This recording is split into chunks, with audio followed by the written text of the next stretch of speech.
Hi, my name is Yonathan Baruch, and from Baruch Riding Horses. I'm here to talk about collection today. And basically I'm going to define what collection is, and I'm going to explain how we would do it on the daily use of a riding horse, starting with a 2-year-old and all the way to an older horse, an older show horse. I'll start by basically explaining the definition of a collection. So the definition of collection is basically the ability to control the horse's leg and positioning of the body by eliminating any kind of resistance from the neck and face of the horse. The uses that we have of it are going to be in every maneuver. The ability to control their leg positioning and their body positioning is what's going to set us up for success in any one of those maneuvers, and basically make it a lot easier for us to explain to them what their job is exactly, with a little bit more precise explanations with everything we do. The way that I'll start working on collections in the 2-year-old is actually very, very simple. You know, again, our goal is to put them in some kind of pattern that gives us the ability to control their feet while we're going through their faces. When we work on a horse's face, it's very common to basically address two main spots. One is the withers and the other is the poll, or some would call it the neck and the chin, which means when I'm working on getting a horse's body, I gotta basically eliminate the face and the horse's neck out of that equation. So basically my hands will control his front feet while my legs are going to control his back feet. So the way I'll start with the 2-year-olds, and this is a sparkling vintage 2-year-old out of Hollywood Dun mare that we have here. I'm basically going to start in something that's very simple, and that's just a circle. And what I'll practice is basically riding that horse in a little bit of an arc, and by driving with my legs, my goal is to get to the point where this horse is going to tuck his face for me, basically in a little bit of an arc, okay? Because that arc basically makes it a lot more simple for me to explain it to them, because I don't have to address the whole entire body of the horse at once. I can basically put him in a little bit of an arc, which is something more that's a lot easier for them to understand and to give to. And I'll practice just control by driving them forward towards their face and allowing them to just give to my contact with what we say the pole and the withers. What I like about the arc is by arcing this horse, I'm already making this neck bend, which basically makes him give it the withers. And by driving him forward while I hold the solid contact, I'm making this chin tuck in and basically making him break on the pole. So this is a very natural and easy way to start explaining the horse where does he need to break as far as giving in his body when I'm driving him into my hands, okay? So basically the first thing that I'm going to want to do is, like I'm showing here, I'm just going to take this horse in a little bit of a bend, and I'm just going to drive him forward with both of my legs equally until I feel that he's going to allow me to control the size of the circle with my feet. And basically every time I touch his face, he's going to want to tuck his head. And that will be the first move that I'm going to ask him to do. Because even though a well-collected horse at the end of the day is going to be straight, like every maneuver, we got to break it down to pieces in order to basically explain the horse the process of a proper collection.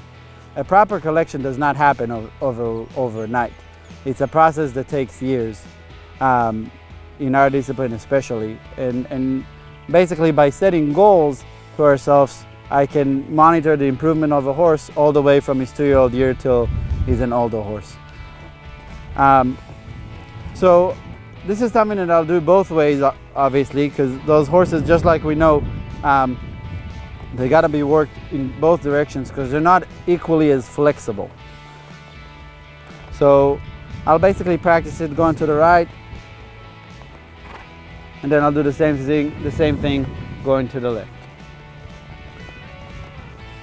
So once we have a horse that understands and is able to just walk in an arc, and we were able to basically isolate that his face and neck here and teach him how to give to that while we're walking forward, I'm going to start isolating different body parts, because our end goal is to have control of all those body parts at the same time while we're driving them straight forward into our hands, and by that getting the collection that we're trying to achieve.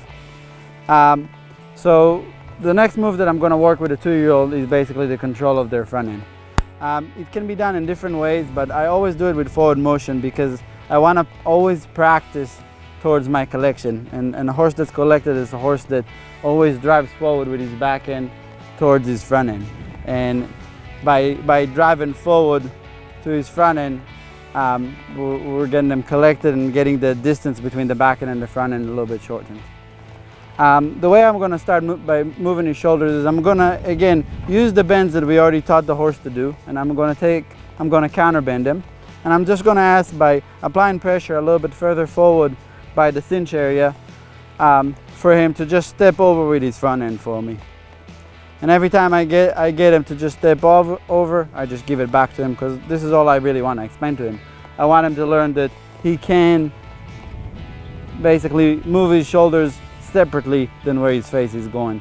So later on, when I want to put it all together, I'll get maximum effect from his body.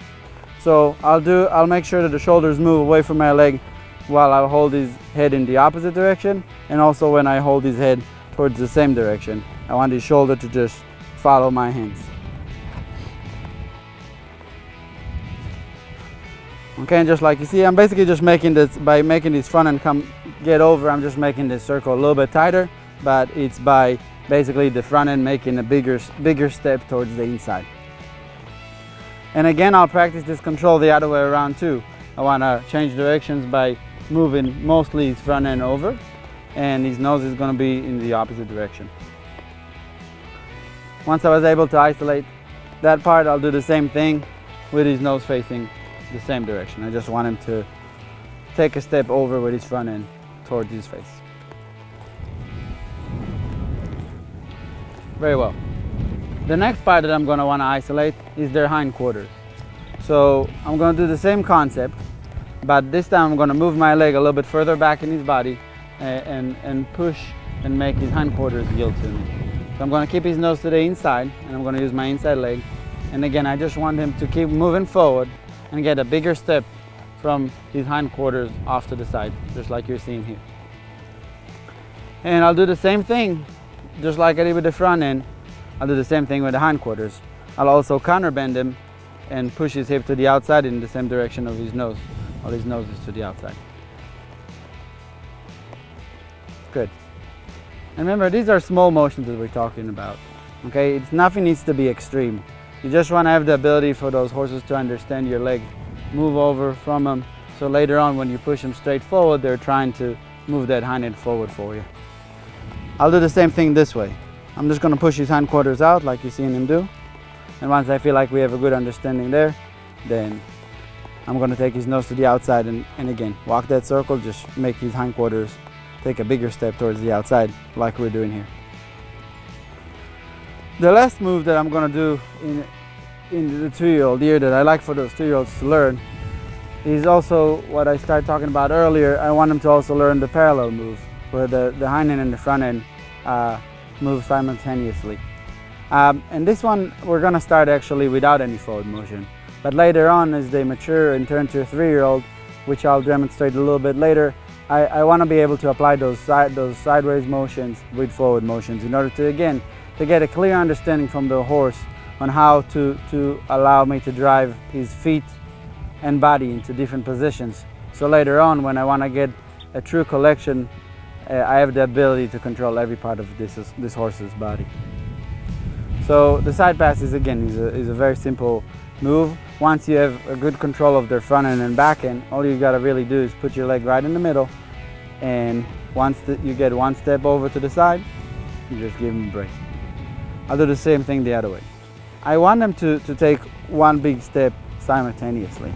So I'm going to keep working with this horse, there we go, until I feel that both his front end and back end are yielding at the same time. Really, when I'm training a horse in general, I always look for 1% improvement every day. I think that's all really what you need to get. That way, after 3 months you're going to have 100% improvement in your horse. And that's the rate that I always try to train all my horses, and that's the bar that I set for myself. So really try to look for small improvement and just make them big over the process of time. Smart Hoof pellets are a cost-effective way to give your horse's hooves the support they need to stay healthy. After all, as the saying goes, no hoof, no horse. Smart Hoof pellets have 25 milligrams of biotin, plus other key nutrients to support durable, resilient hooves, the foundation to your horse's overall soundness and wellness. So help your horse put his best foot forward by getting him started on Smart Hoof pellets today.